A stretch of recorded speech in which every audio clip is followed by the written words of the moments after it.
Ayan, repair tayo ng Kulin. So, new model to na Kulin yan. Dinala na talaga yung ano, yung indoor saka outdoor. Kaya dito na natin tinisting. Ang error nito, E6. So, nirepair na natin to. E6. So, pag nilalagay doon, nag-E6 pa rin siya. So, ayan. Pinull out na lang ni Sir yung unit niya. So, kahapon lang to dinala. So, ayan.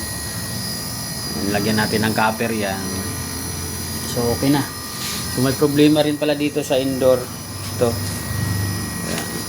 Sira din pala itong dalawang optocoupler sa indoor. So, outdoor lang kasi yung repair natin nakaraan. So, may tama din pala yung indoor. Kaya, yan.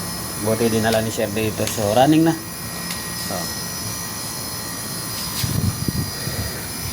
Kulin. Yung bagong modelo to ng Kulin. Yan.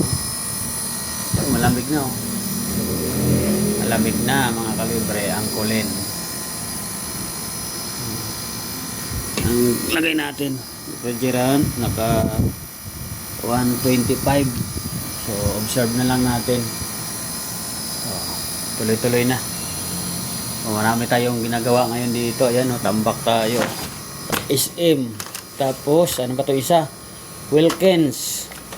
Ang isa 7-Eleven everyday. Ang isa ano to, Dali. So yan, dami tayong ginagawa.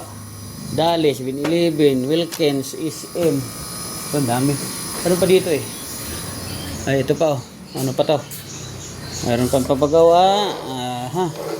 Ano to? GPP Power. Itong isa, ano to?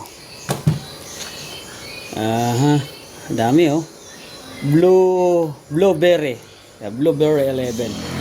Daikin. So, ito Condora.